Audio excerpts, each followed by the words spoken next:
नमस्कार मित्रांनो, आज आपण प्रेझेंट टेन्सचा दुसरा प्रकार म्हणजेच प्रेझेंट कंटिन्युअस टेन्स याविषयीची संपूर्ण माहिती घेणार आहोत। बघा, या ठिकाणी प्रेझेंट कंटिन्युअस टेन्स यालाच प्रेझेंट प्रोग्रेसिव्ह टेन्स असे देखील म्हणतात। त्यालाच मराठीमध्ये चालू वर्तमान काळ किंवा अपूर्ण वर्तमान काळ असे म्हणतात। तर मित्रांनो, प्रेझेंट कंटिन्युअस टेन्स म्हणजे काय, चालू वर्तमान काळ म्हणजे काय? आता वर्तमान काळाची आपण बघितलेली की जर एखादी क्रिया आपल्या डोळ्यासमोर घडत असेल किंवा त्याच कालावधीमध्ये ती क्रिया दाखवत असेल तर त्याला चालू वर्तमान काळ असे म्हणतात। आता या ठिकाणी प्रेझेंट कंटिन्युअस टेन्सला लक्षात काय ठेवायचं आहे, जर आपल्या डोळ्यासमोर एखादी कृती किंवा एखादी क्रिया घडत असेल किंवा दिसत असेल तर ती काळ हे प्रेझेंट कंटिन्युअस टेन्स असते।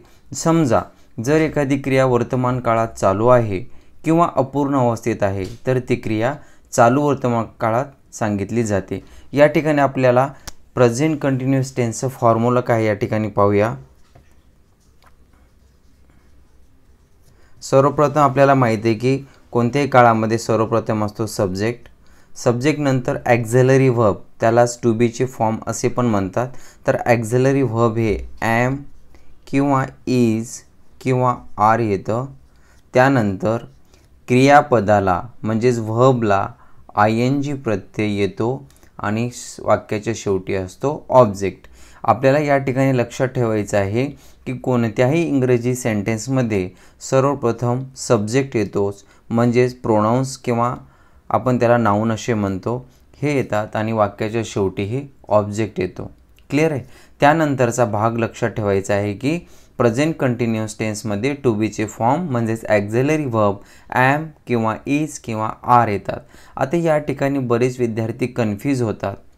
आता हा लेक्चर किंवा हा व्हिडिओ काही विद्यार्थ्यांना अतिशय सोपा जाईल, परंतु मित्रांनो, हे जे व्हिडिओ पाहत आहेत ते विद्यार्थी शालेय जीवनापासून जे स्पर्धा परीक्षेचा अभ्यास करणाऱ्या विद्यार्थ्यांसाठी उपयुक्त ठरणार आहे।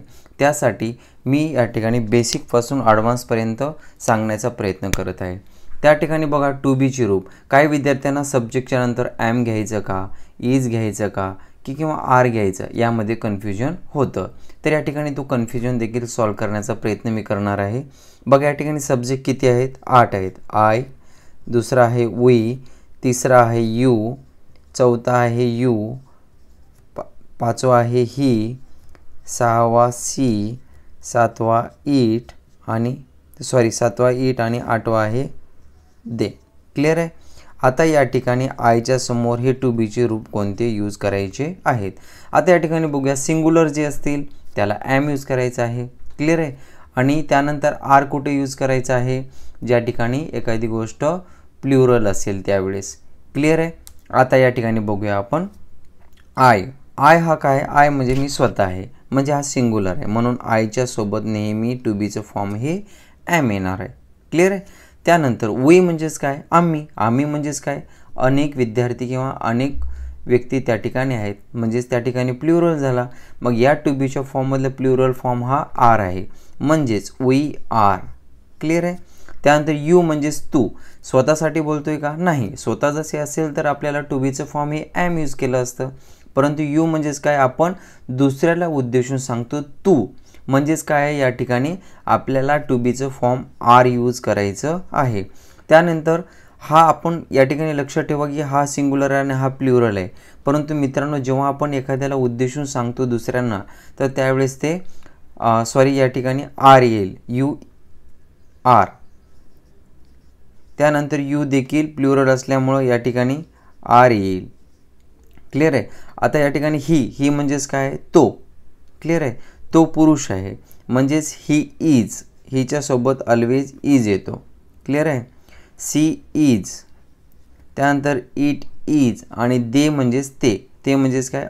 अनेकासाठी आपल्याला प्लुरल फॉर्ममधल्या टू बीचं फॉर्म आर यूज करायचं आहे। क्लिअर आहे इथपर्यंत? Doubt clear? मग या ठिकाणी आपल्याला लक्षात ठेवायचं, आय सोबत ऑलवेज ॲम येतो, वी यू सोबत ऑलवेज आर येतो, ही सी इट सोबत इज येते आणि दे सोबत ऑलवेज आर येते। क्लिअर आहे? आता या ठिकाणी पुढील बघूया, आय ॲम। बघा, या ठिकाणी सब्जेक्ट घेतला आय, ॲक्झिलरी व्हर्ब म्हणजेच टू बीचं फॉर्म ॲम घेतला, त्यानंतर आपल्याला घ्यायचं व्ही फॉर वर्ब. वर्ब म्हणजे क्रियापद. क्रियापदाला काय लावायचं आहे? ING Pratyaya. I am. सर्वप्रथम रीड हा वर्ब घेतल्यानंतर त्याला ING फॉर्म जोडायचा आहे. I am reading. आता काय वाचतो? मी काय वाचत आहे? तर आपण या ठिकाणी सांगू शकतो I am reading a story. I am reading a story. I am reading a novel. I am reading a newspaper. In this way you can make a sentence with the help of this formula. Okay, I am reading a story. We are playing cricket. We are playing cricket. आम्ही cricket खेळत आहोत. Clear आहे? नंतर you R dancing.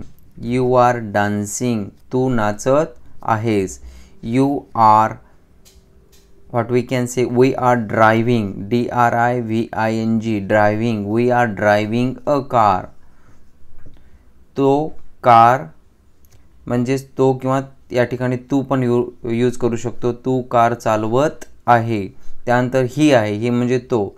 He is going to school. बघा या ठिकाणी आपण verb घेतला आणि प्रत्येक वर्बला आपल्याला ING फॉर्म अप्लाय केलेला आहे.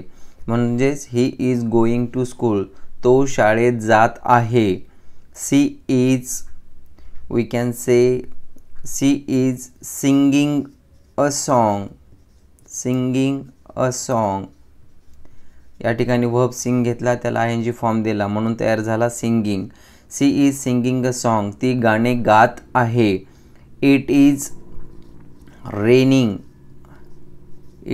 Raining now. इथे पाऊस पडत आहे.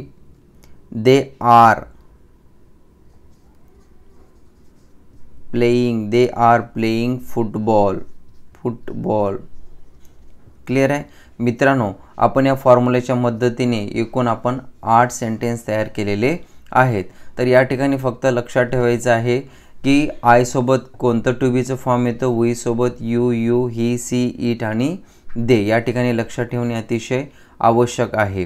तर या ठिकाणी आपण पाहू शकतो प्रेझेंट कंटिन्युअस टेन्स म्हणजे चालू वर्तमान काळामध्ये I am reading a story.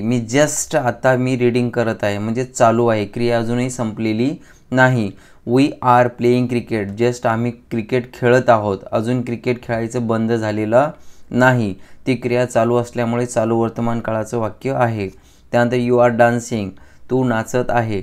अशा प्रकारे मित्रांनो आपण लक्षात ठेवायचे की चालू वर्तमान काळ आपल्या डोळ्यासमोर कोणतीही गोष्ट जर घडत असेल तर ती काळ प्रेझेंट कंटिन्युअस टेन्स असतं.